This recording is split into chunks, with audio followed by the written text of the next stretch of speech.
Avion à la mode, bateau vini rivé, les boïnes vini rentrer haut, on grand vieux femme comme ça.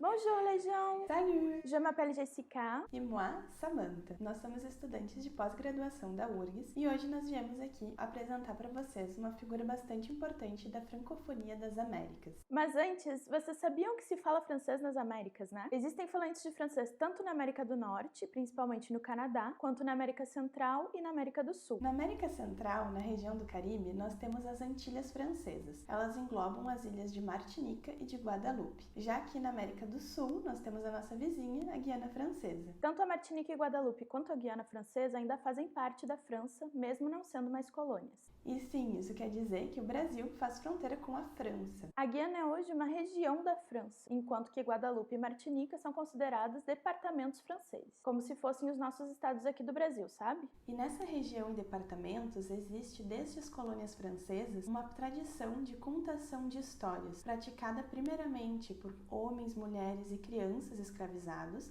mas que se perdurou por muito tempo e deixa suas marcas até hoje na cultura desses lugares. Essas histórias, passadas de geração em geração, recontam a história dos escravizados à sua maneira, e não mais através dos olhos dos europeus que colonizaram esses territórios. Além disso, é através do humor e das metáforas que esses contos denunciam a desigualdade nessas sociedades. A tradição oral foi se perdendo ao longo dos anos, porém sua herança é ainda muito presente na literatura produzida hoje nas Antilhas e na Guiana. Os escritores usam, então, aspectos da chamada oralitura, essa maneira de transmitir as histórias através de contos orais, em seus escritos. E a Iná Césaire, que é a figura que viemos apresentar aqui hoje, contribuiu muito para o registro desse patrimônio memorialístico antiliano, no seu trabalho enquanto etnóloga. A Iná, ela nasceu em Fort-de-France, que é a capital da Martinica, em 1942. E por ser filha do Aimé Césaire, um político, teórico e poeta martinicano bastante famoso, sobretudo por ter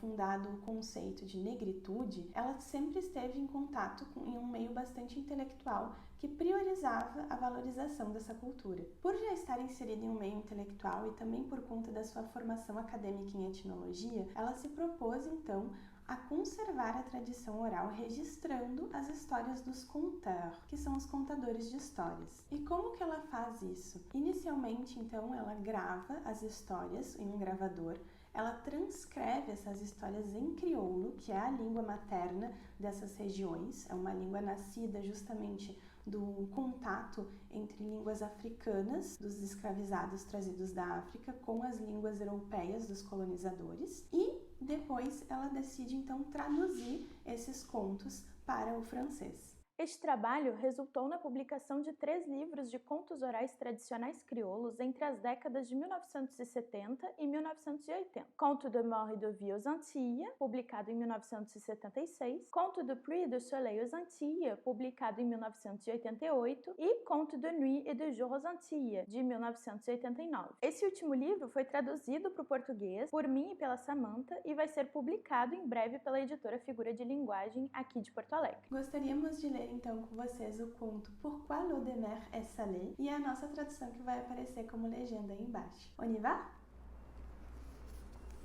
Pourquoi l'eau de mer est salée? Un jour, un homme s'égara dans le bois. Il marcha 3 jours sans rencontrer âme qui vive, ni la moindre maison. Chaque nuit, il grimpait sur un arbre pour dormir. La 3e nuit, il fit un rêve.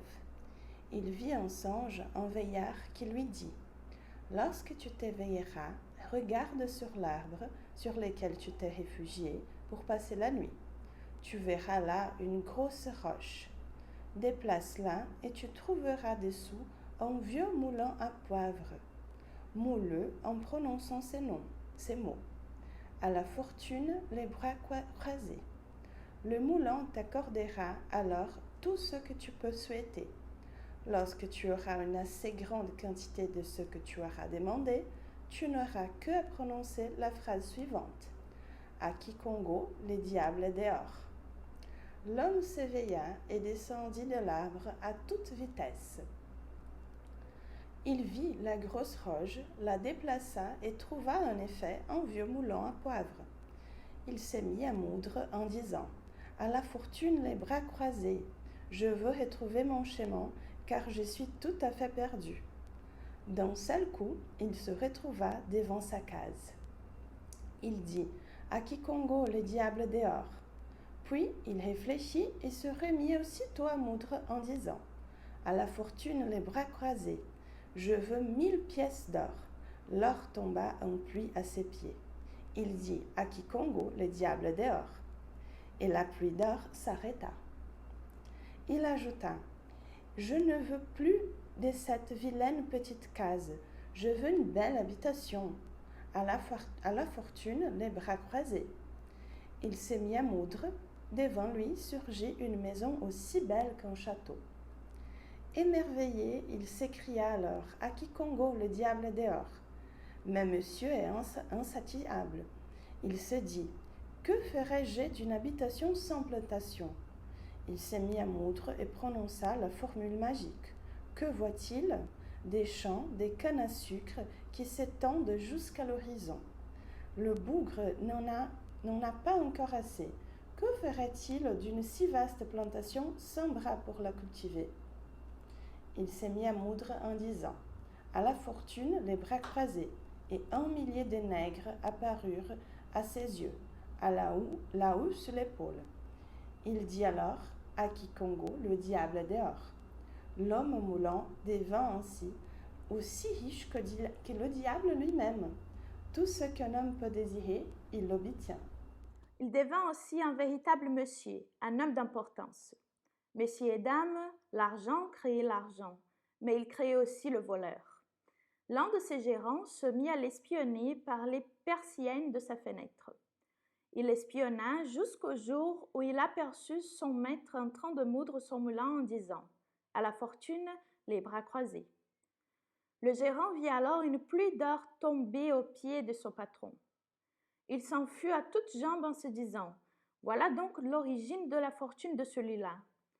Je mériterais 100 fois le nom de sot si je restais sans agir. » De nuit, le gérant pénétra dans la chambre de l'homme riche. Il vola tout son or et s'empara du moulin magique. Le gérant alla délivrer tous les autres esclaves de l'habitation et ils prirent la mer ensemble à bord d'un gros navire à voile. Ils intimèrent l'ordre au capitaine du navire de les ramener en Afrique. Ils lui disent « Si nous arrivons à destination, vous serez grassement payés. Si vous nous trahissez, nous vous tuerons sur les champs. » Les voilà tous partis en mer. Ils voguent, voguent, voguent.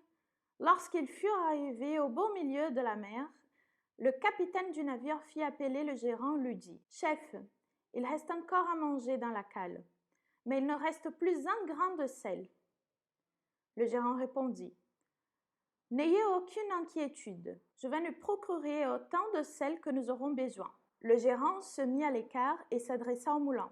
« À la fortune, les bras croisés, nous voulons du sel. » Le moulin se mit à donner du sel et encore du sel jusqu'au moment où le gérant s'écria « Arrête, il y a assez de sel !»